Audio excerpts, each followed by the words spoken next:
Армысыздар ағайын, микрофон алдында Раушан Бестемеева.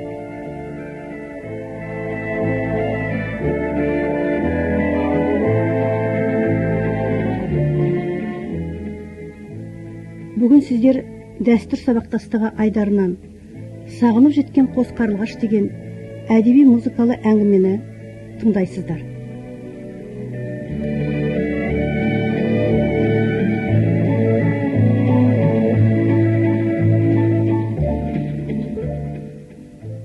Қадірлі тыңдарман, соңғы жылдары шетелде қандастарымыздың тарихи отанына қайтып оралуы біз үшін үлкен қуаныш.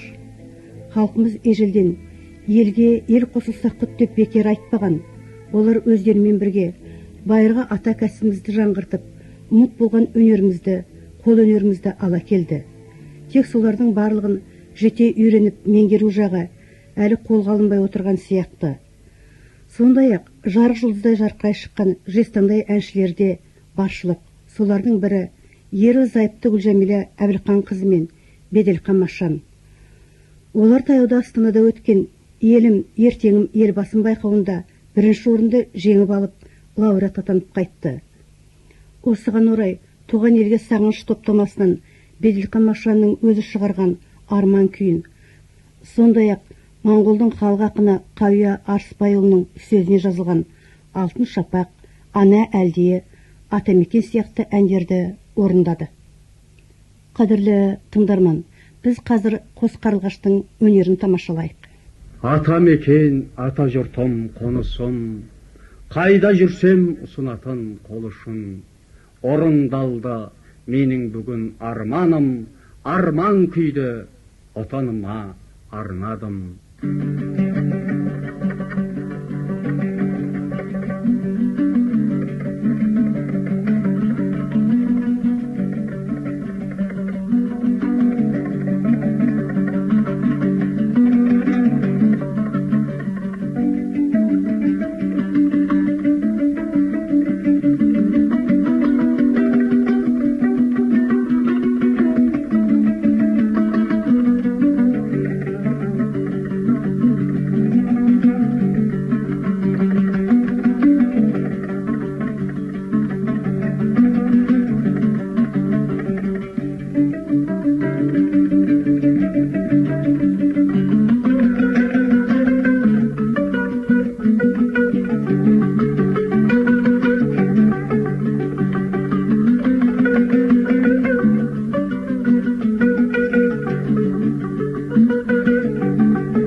Шүйінші қалқым шүйінші, ақ түйенің қарны ақтарылған күн бүгін, ақ киіздің үстінен тақ табылған күн бүгін.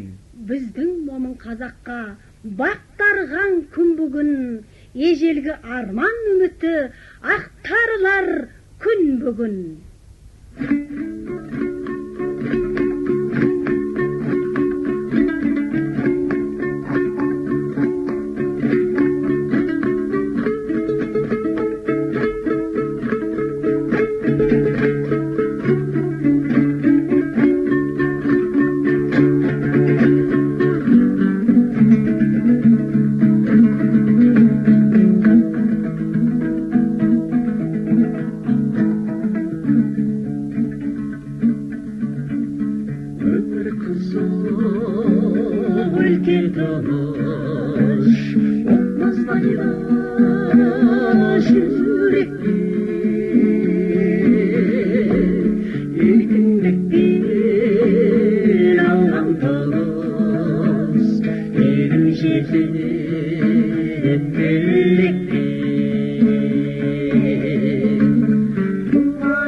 қадірі кеткен тілімді кім сіздей ұғып қолға алар? Елімнің ерен сұлтаны, бәйге бермес тұлпары, әуелеп ұшар сұңқары, көптің күткен іңкәрі, жасай берсін халқымның арайлап атқан бұл таңы.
Ардақты ағайын, біз енді Гүлжәмилә Әбілқан қызымен Берділқан Машонның лебізін тыңдалық. Шағын интервью.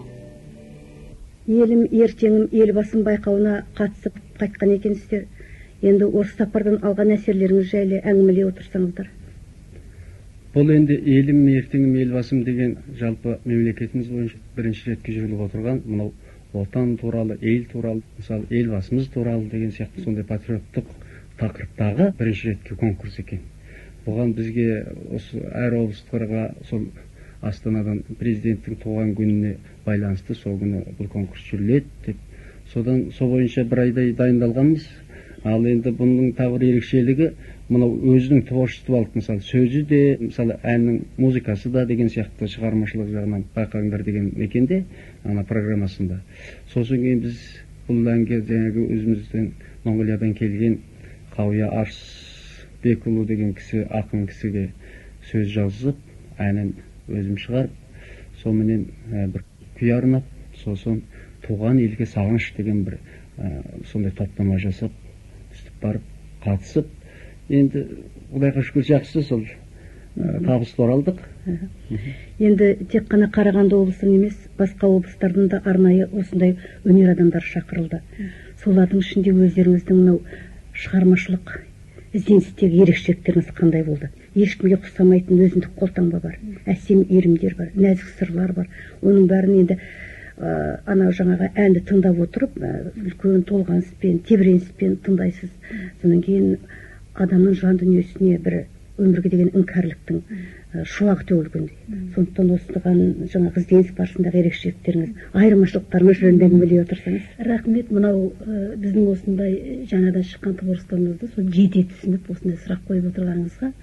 Біз творчество деген адамның өзінің жүрегінен, жаңағы сағынышынан оралатын дүние. Ал бұл творчествоны жазған кісі менің мына қасымдағы жұбайым Беделхан. Өмірдегі, өнердегі бір үйден қазір 23 жыл бірге өмір сүреміз. Сондықтан бұл творчество мен өз басымның түсінігім жалпы жүректің толғанысынан шыққан творчество дейміз. Бұл творчествоны біз о жаққа апарғанымыз тек сол творчествоның ерекшелігіне байланысты біз бірінші орын алып қайтты деп өзім ойлаймыз. 7-8 облыстан қатысты. Енді айтайық, Қарағанды, мынау Павлодар, Екібастұз, Көкшетау, Алматы, Талдықорған, сосын Түркістан деген қалалардан сондай 15-дей қатысушылар болды. Жақсы байқау болғандықтан бәрі де елге арналған, жерге арналған, отанға арналған. Ондағы тақырып тек бір ғана ән апарған. Біздің ерекшелігіміз күйіменен, туған елдің сағынышы әнімен атамекен деген осымыз біздің ерекшелік. Бұл творчестволық ерекшелікті өзіміз таңдап алдық. Отанымызды сағынып, ел жұртымызды сағынып, анау тарихи отанымызға оралу үшін бәлемпай жылы қайбеттіңіз. Сондай сіздер күй кештіңіздер бәлен жыл бойы. Соны осы жерге келіп халықтың алдында өзіңіз соны бере білдіңіз шығармашылық ерекшелікпен. Сонан кейін жаңағы ар жағынан оны жалғасып кетті. Бұл жаққа келгеннен кейін елім, жерім, тілім, дінім деп келдіңіздер. Енді сонау аймақта жүрсеңіздер де өздеріңіздің жаңағы әдет ғұрып, салт дәстүр, мәдениет, әдебиетті жоғалтқан жоқсыздар. Қаймағы бұзылмаған екені белгіліп тұр. Соны біздің туған отанымызға аман-есен алып келіп, өмірден жалғасып кеттік. Халықтың елдің ортасына тамашалатып жатырсыздар. Соның бір мысалы болса керек осының өзі. Алда тағы да сан рет осындай қуанышты күндер, шаттыққа толы арайлап атқан ақтаңдар. Біздің енді айырылмас серігіміз болар анық тәуелсіз мемлекет тұрғанда. Сондықтан әлі талай байқау болады. Алдағы жоспарларыңыз жөнінде не айтасыздар? Алдағы жоспарымызда біз жалпы сондай туынды сахнада жаңа творчество көрсетіп біле берсек, сол менің бір қуанышым деп ойлаймын. Сондықтан әрбір өзінің елдегі болып жатқан жаңалықтарға байланысты, күйеуімде сол жаңалықтарға байланысты творчество жазады деп білем, ал соны сахнаға, сондықтан халыққа мен соны көрсете беруге өзі ойым. Бір ретке конкурс немесе бір ретке бір бәсекеден қатысып қана қоюымыз керек. Сағыныштан, ойдың толқуынан, сосын кейін тағы енді маманға байланысты да болатын жағдай болады. Біз енді аманшылық болса бір әндерді арнап үстіп шығарсақ деген өзіміз ойымыз бар. Сіздер сонау бәлен жыл жүрек түкпірінде жатқан дүние елге қайтып оралам деп, елге қайтып оралғаннан кейін Қарағанды топырағына келдіңіздер. Сонан кейін мынау Қарағанды шаһары сіздерді қуана, құптай қарсы алды. Осы жерде сіздердің жаңа шығармашылық өрлеу пайда болды. Мынау атамекенге келгеннен кейін рух пайда болды. Таза жаңағы елім, жерім, атамекенім, ежелгі қан сіңген кең далаға, жазық далаға келіп, соның құшағына ендіңіздер. Сіздерде бұдан да әрі қарай жаңағы біздің қаламыз жайлы, кезінде көмірлі қала дедік. Бүгінде кейіннен енді заманның өзгерісіне орай әрқилы жаңағы шағын кәсіпорындар ашылайын деп жатыр.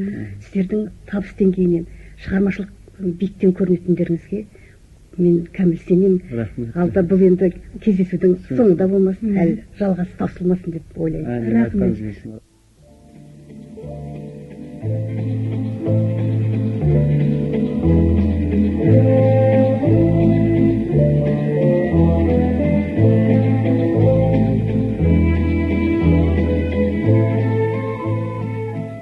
Сіздердің тыңдағандарыңыз дәстүр сабақтастығы айдарынан сағынып жеткен қос қарлығаш деген әдеби музыкалы әңгіме. Музыкамен көркемдеген Нұрғайын Әліпбекова, хабарды әуе толқынына әзірлеп жүргізген Раушан Бестемиева. Әрбір шаңыраққа шаттық кіріп, босағыңыз бақытқа, төріңіз ізгілік пен мейірімге толы болсын, ағайын.